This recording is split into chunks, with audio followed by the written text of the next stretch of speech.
खेती निर्भर करती है मां गंगा के जल पर और 52.8% से अधिक लोग, भारत की पॉपुलेशन जनता इस मां गंगा के जल पर निर्भर करती है। यदि संविधान की बात की जाए, कई वर्षों का लगातार संघर्ष 1498 से लेके 1947 तक लगातार संघर्ष। 17 मई 1498 को पहले इस जगह पर डच, नीदरलैंड, यूनानी अनेक ऐसे लोगों ने एंट्री की थी। यदि अंग्रेजों की बात की जाए, अंग्रेजों की जो कंपनी थी ईस्ट इंडिया कंपनी, वो 31 दिसंबर 1600 को उसने मेरे भारत देश और मेरी भारत मां पर पहला कदम रखा था। मसूलीपट्टनम पहली बार वो लैंड किया था। सूरत में वो दूसरी बार अपने जहाज को लेके आए थे। हालांकि कुछ किताबें सूरत भी बताती हैं, लेकिन यदि आप हायर लेवल पर जाएंगे तो मसूलीपट्टनम एक जगह है जिस जगह पर पहले उनका जहाज आया था। 250 लोगों का एक कंपनी थी ईस्ट इंडिया कंपनी, वो इंडिया में बिजनेस करने आई। धीरे धीरे उन्होंने जब देखा इस भारत धरा पर अनेक चीजें का व्यापार उन्होंने चालू किया और लगभग 1757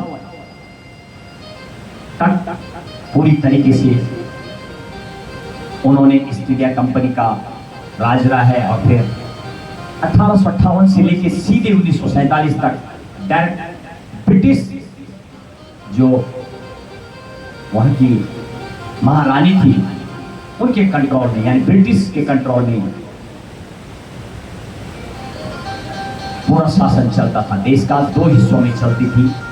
1858 से लेकर 1947 राजाओं का राज और ब्रिटिश सरकार 2 प्रांत हुआ करते थे, 2 प्रांत में बंटा हुआ था।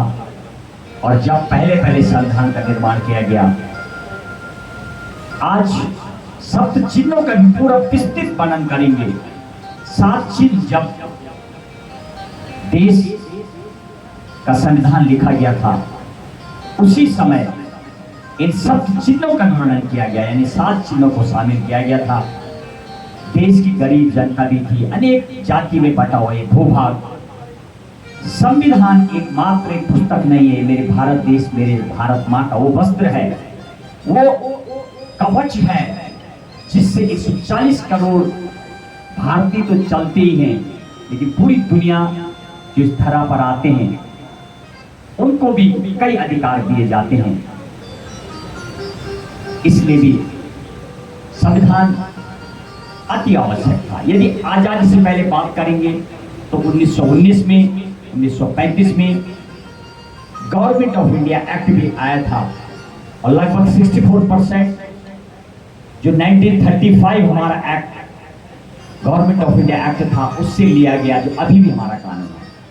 दुनिया का एकमात्र भारत देश जिसको माता से जाना जाता है। आइए एक श्लोक के साथ इस जगह का वर्णन करेंगे जिस जगह पर इसका आयोजन हो रहा है। जैसे पहले आपको बताया गया था,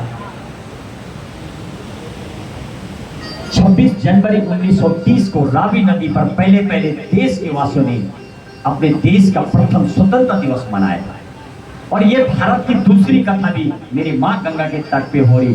अब तो ये बड़े शहरों में कथा होगी जहां पर हमारा आगे लगातार आयोजन होना है। हमें सिर्फ तारीख फिक्स करनी है। हमारा लगभग इस साल 21 कथाओं का हमारा आयोजन रहेगा। और आइए इस स्थल का वर्णन करें जिस जगह पर ये मां का कथा हो रहा है और इस आयोजन स्थल, इस मां का जो तट है इसका वर्णन करें।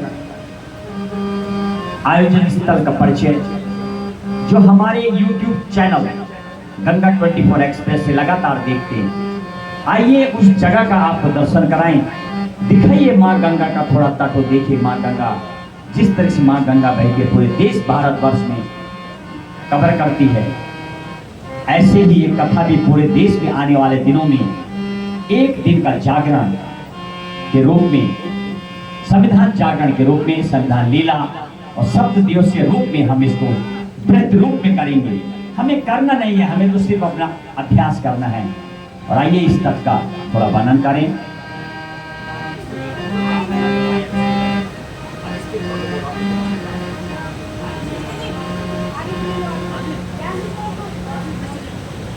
आप दोबारा नीतीश के इस्तीफे का दोस्त स्टार्टिंग का लेकिन आप दोबारा का दोस्त आप पहले समझा रहे हैं इसको शराब देना पड़ेगी।